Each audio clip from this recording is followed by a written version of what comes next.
ഒരു VIP car നല്ല സ്പീഡിൽ രാത്രി 2 മണിയോടുകൂടി ഹൈവേയിലൂടെ പോവുകയായിരുന്നു. പെട്ടെന്ന് കാറിന്റെ ബാലൻസ് പോയി അത് മറിയുകയായിരുന്നു. കാർ വേഗത്തിൽ നിരങ്ങി റോഡിനടുത്തായി ഉണ്ടായിരുന്ന മരത്തിലിടിക്കുന്നു.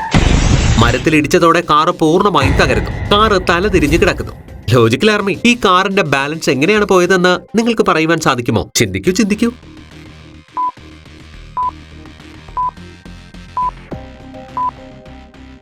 ശ്രദ്ധിച്ചു നോക്കൂ. കാറിന്റെ മുന്നിൽ 2 ടയറും പഞ്ചറായിരിക്കുകയാണ്. ഒരു ടയർ മൊത്തമായും പൊട്ടിപ്പോയിരിക്കുന്നു. കാറിന്റെ ഡ്രൈവർ എങ്ങനെയൊക്കെയോ കാറിന്റെ മുന്നിലുള്ള ഗ്ലാസ് പൊട്ടിച്ച് പുറത്തേക്ക് വരുന്നു. എന്നാൽ അയാൾക്ക് വല്ലാതെ പരിക്കേറ്റിരുന്നു. അയാൾ ആരെയോ വിളിച്ച് വിശദ വിവരം പറയുന്നു. അതിനുശേഷം ബോധക്കേടുണ്ടാകുന്നു. കുറച്ചു കഴിഞ്ഞപ്പോൾ 2 പേർ അവിടേക്ക് എത്തിച്ചേരുന്നു. അവർ അകത്തേക്ക് നോക്കിയപ്പോൾ അതിന്റെ ഉള്ളിൽ രമേശും 2 കുടുംബാംഗങ്ങളുമാണ് ഉണ്ടായിരുന്നത്. അവർ 3 പേരെയും പുറത്തേക്ക് എടുക്കുന്നു. അവർ 3 പേരും മരിച്ചുപോയിരുന്നു. ഡ്രൈവറിന് ബോധമേ ഉണ്ടായിരുന്നില്ല. വന്നവർ ടോർച്ച് അടിച്ച് റോഡ് നന്നായി നോക്കുന്നു. അപ്പോൾ റോഡിൽ ആണി വിതറിയിരിക്കുന്നതാണ് കണ്ടത്. അവർക്ക് മനസ്സിലാകുന്നു ആരോ മനഃപൂർവ്വം റോഡിൽ ആണി കൊണ്ടിട്ടതാണ്. അതിലൂടെ കാർ പഞ്ചറാവുകയും ആക്സിഡന്റ് ഉണ്ടാവുകയും ചെയ്യുവാനായിട്ട്. അവർ ഉടനെ ആംബുലൻസിനെ വിളിക്കുന്നു. അതോടൊപ്പം പോലീസിനെയും ഡിറ്റക്റ്റീവ് മെഹുലിനെയും വിളിക്കുന്നു.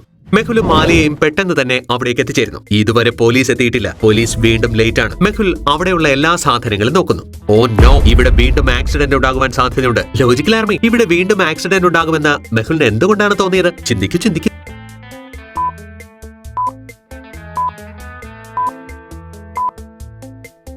ആണികൾ ഇപ്പോഴും വഴിയിൽ കിടക്കുന്നതേ ഉള്ളൂ. ഏതെങ്കിലും കാർ ഇതുവഴി കടന്നു പോവുകയാണെങ്കിൽ അത് പഞ്ചറാവുകയും ബാലൻസ് പോവുകയും ചെയ്യും. ആലിയ അവിടെ വൃത്തിയാക്കുവാൻ തുടങ്ങുന്നു. മെഹുൽ അവർ 2 പേരോടും കാര്യങ്ങൾ ചോദിച്ചറിയുവാൻ തുടങ്ങുന്നു. അതിലൊരാൾ പറയുന്നു, സർ, എന്റെ പേര് ശിവ എന്നാണ്. ഇതെന്റെ ഇളയ സഹോദരൻ ശിവാണ്. ഈ വണ്ടിയിൽ എന്റെ പിതാവ് രമേശും 2 കുടുംബാംഗങ്ങളുമാണ് ഉണ്ടായിരുന്നത്. കുറച്ചു സമയം മുമ്പ് ഞങ്ങൾക്ക് കാർ ഡ്രൈവറിന്റെ കോൾ വന്നിരുന്നു. അയാൾ പറഞ്ഞത് കാർ ആക്സിഡന്റ് ആയെന്നാണ്. അങ്ങനെയാ ഞങ്ങൾ ഇവിടേക്ക് വന്നത്. അപ്പോഴേക്കും അവിടേക്ക് ആംബുലൻസും വരുന്നു. അതോടൊപ്പം ഡോക്ടർ സഞ്ജനയും അവിടേക്ക് എത്തുന്നു. ഡ്രൈവറിന്റെ ചികിത്സ ആരംഭിക്കുന്നു. മെഹുൽ 3 ഡെഡ് ബോഡിയും ശരിക്കും പരിശോധിക്കുന്നു. ഉടനെ അദ്ദേഹത്തിന് മനസ്സിലാകുന്നു ഇവരെ ആരോ കൊന്നതാണെന്ന്. ഇതൊരു കൊലപാതകമാണെന്ന് തോന്നുവാനും വേണ്ടി മെഹുൽ അവിടെ എന്താണ് കണ്ടത്? ചിന്തിക്കൂ.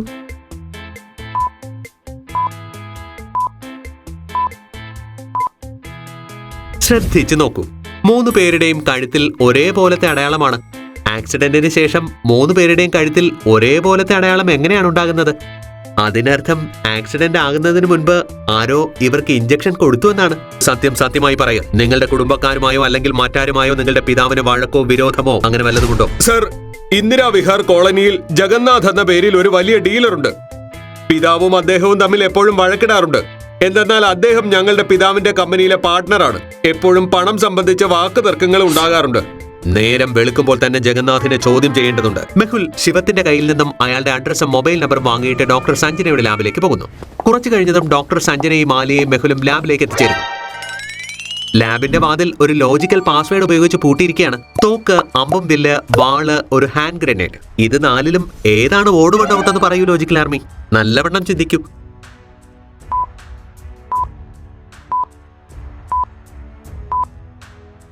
ഈ 4 എണ്ണത്തിൽ വാളാണ് ഏറ്റവും വ്യത്യസ്തം. കാരണം ബാക്കി 3ഉം ദൂരെ നിന്ന് പ്രയോഗിക്കാവുന്ന ആയുധങ്ങളാണ്. എന്നാൽ വാള് കയ്യിൽ പിടിച്ചു പൊരുതണം. മറ്റു 3ഉം അസ്ത്രങ്ങളാണ്. എന്നാൽ വാള് ശസ്ത്രാണ്. നിങ്ങളുടെ തലയിൽ ഇനി വേറെന്തെങ്കിലും ആശയമാണ് ഉദിച്ചിട്ടുള്ളതെങ്കിൽ അതെന്നെ കമന്റിലൂടെ അറിയിക്കൂ.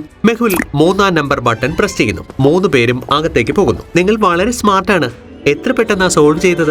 അതുകൊണ്ടാണ് ഞാനിപ്പോഴും സൂപ്പർ ഡിറ്റക്റ്റീവ് ആയിരിക്കുന്നത്. മെഹുൽ ബോഡിയെ ഡോക്ടർ സഞ്ജനയുടെ റിസർച്ചിനായി ലാബിലേക്ക് വിട്ടുകൊടുക്കുന്നു. ആലിയയും ഡോക്ടർ സഞ്ജനയെ സഹായിക്കുവാനായി അവിടെ നിൽക്കുന്നു. മെഹുൽ വേഗം അവിടെ നിന്ന് ജഗന്നാഥിന്റെ വീട്ടിലേക്ക് എത്തുന്നു. അപ്പോഴേക്കും 4 മണി ആകുന്നതേ ഉണ്ടായിരുന്നുള്ളൂ. ഇപ്പോൾ വീട്ടിലേക്ക് പോകുന്നത് ശരിയല്ല. എനിക്ക് നേരം വെളുക്കുന്നത് വരെ ഇവിടെ കാത്തിരിക്കേണ്ടി വരും. ചിലപ്പോൾ ജഗന്നാഥിന് ഈ ആക്സിഡന്റിൽ പങ്കുണ്ടെങ്കിലോ?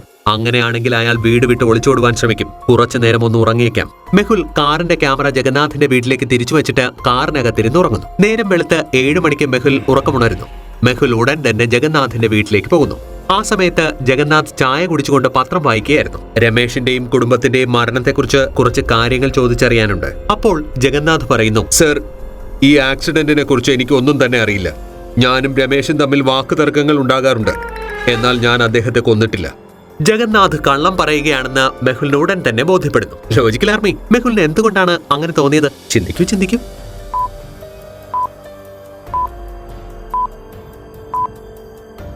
ജഗന്നാഥ് പറഞ്ഞത് അദ്ദേഹത്തിന് ആക്സിഡന്റിനെ കുറിച്ച് ഒന്നും അറിയില്ല എന്നാണ്. എന്നാൽ മെഹുൽ ആക്സിഡന്റ് ഉണ്ടായതിനെ കുറിച്ചൊന്നും പറഞ്ഞിട്ടില്ല. പിന്നെ അദ്ദേഹത്തിന് എങ്ങനെയാണ് ആക്സിഡന്റ് നടന്നു എന്ന് മനസ്സിലായത്? മെഹുൽ അയാളെ പിടികൂടുന്നു. അപ്പോൾ ജഗന്നാഥ് കരയുവാൻ തുടങ്ങുന്നു. സർ, എനിക്കൊന്നും അറിയില്ല. ഞാനൊന്നും തന്നെ ചെയ്തിട്ടുമില്ല. അങ്കിൾ, ഇങ്ങനെ കരഞ്ഞതുകൊണ്ട് കാര്യമില്ല. അറിയുന്നതെല്ലാം തന്നെ എന്നോട് വേഗം പറയുക. ഇന്നലെ രാത്രി 12 മണിക്ക് എനിക്കൊരു കോൾ വന്നിരുന്നു. കോൾ ചെയ്ത ആൾ പറഞ്ഞത് അയാൾ രമേശിനെ കൊല്ലുമെന്നാണ്. രമേശിന്റെ കൊലപാതകത്തിന്റെ ആരോപണം എന്റെ മേൽ വരുമെന്നും അറിയിച്ചു. എന്നാൽ ഞാനും രമേശും തമ്മിൽ എപ്പോഴും വഴക്കുണ്ടാക്കാറുണ്ട്. എനിക്ക് തോന്നിയത് എന്റെ അടുത്ത് ആരോ തമാശ കളിക്കുന്നുവെന്നാണ്. എനിക്ക് തെറ്റുപറ്റി സർ.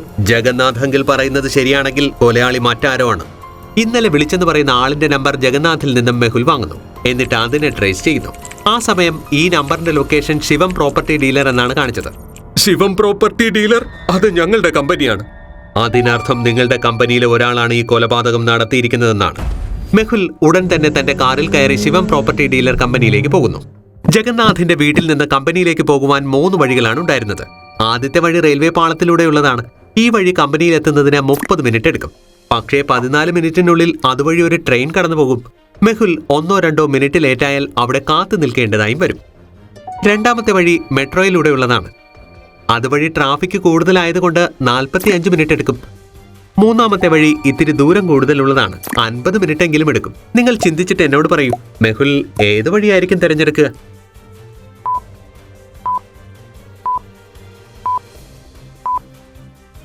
മെഹുൽ ആദ്യത്തെ വഴിയിലൂടെ എന്തായാലും പോകില്ല. എന്തെന്നാൽ 14 മിനിറ്റിന് ശേഷം ട്രെയിൻ വരും. ഈ ട്രെയിൻ വരുന്നതിന് 5 മിനിറ്റ് മുൻപ് തന്നെ വഴിയടയ്ക്കും. ട്രെയിൻ അവിടെ എവിടെയെങ്കിലും നിർത്തുകയാണെങ്കിൽ കൂടുതൽ നേരം കാത്തു നിൽക്കേണ്ടതായും വരും. പോരാത്തതിന് ഇന്ത്യൻ റെയിൽവേയെ സമയത്തിന്റെ കാര്യത്തിൽ വിശ്വസിക്കുവാനും ആകില്ല. മെഹുൽ രണ്ടാമത്തെ വഴിയിലൂടെ പോവുകയുള്ളൂ. എന്തെന്നാൽ മൂന്നാമത്തെ വഴി പോവുകയാണെങ്കിൽ 50 മിനിറ്റുകൾ എടുക്കും. മെഹുൽ രണ്ടാമത്തെ വഴിയിലൂടെ കമ്പനിയിലേക്ക് പോകുന്നു. മെഹുൽ കമ്പനിയിൽ എത്തിച്ചേരുന്നു. കമ്പനിക്കകത്ത് 3 പേരുണ്ടായിരുന്നു. ഈ കമ്പനിയിൽ ആരൊക്കെ ജോലി ചെയ്യുന്നുവോ എല്ലാവരെയും ഇവിടേക്ക് വിളിക്കുക. സർ, ഇതൊരു പ്രോപ്പർട്ടി ഡീലറുടെ കമ്പനിയാണ്. ഞങ്ങൾ 3 പേരാണ് ഇവിടെ ജോലി ചെയ്യുന്നത്. ഇവിടുത്തെ ഉടമസ്ഥർ രമേശും ജഗന്നാഥ് സാറുമാണ്.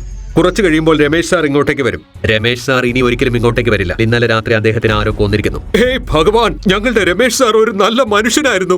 മരണം ഒരിക്കലും ആര് നല്ലത് ആര് ചീത്ത എന്ന് നോക്കാറില്ല. പിന്നെ നിങ്ങളുടെ രമേശ് സാറിനെ ആരോ കൊന്നതാണ്. എന്റെ സംശയം എന്തെന്നാൽ കൊലപാതകം നടത്തിയത് നിങ്ങൾ 3 പേരിൽ ആരോ ഒരാളാണെന്നാണ്. സർ, അങ്ങ് ഞങ്ങളുടെ മേൽ കള്ളക്കേസ് ഉണ്ടാക്കുകയാണ്. ഞങ്ങൾക്ക് ഒരിക്കലും അങ്ങനെ ചെയ്യുവാൻ സാധിക്കില്ല സർ. ആരാണ് ശരി ആരാണ് തെറ്റെന്നത് ഇപ്പോൾ അറിയാം. മെഹുൽ വീണ്ടും മൊബൈൽ ട്രേസ് ചെയ്യുവാൻ ശ്രമിക്കുന്നു. ഇപ്രാവശ്യം മൊബൈൽ നമ്പർ സ്വിച്ച് ഓഫ് കാണിക്കുകയായിരുന്നു. അതുകൊണ്ട് ട്രേസ് ചെയ്യുവാനും സാധിക്കുന്നില്ല.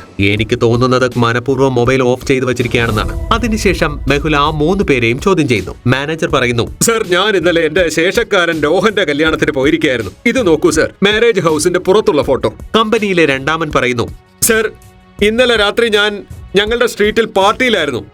താങ്കൾക്ക് ആരോട് വേണമെങ്കിലും ചോദിക്കാം.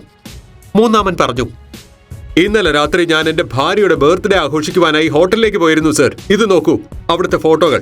മെഹുൽ 3 പേരുടെയും വാക്കുകൾ വളരെ ശ്രദ്ധയോടെ കേൾക്കുന്നു. ഫോട്ടോയും ശ്രദ്ധിച്ചു നോക്കുന്നു. അപ്പോൾ മനസ്സിലാകുന്നു ആരാണ് കള്ളം പറഞ്ഞതെന്ന്. നിങ്ങൾക്ക് മനസ്സിലായ ലോജിക്കൽ ആർമി?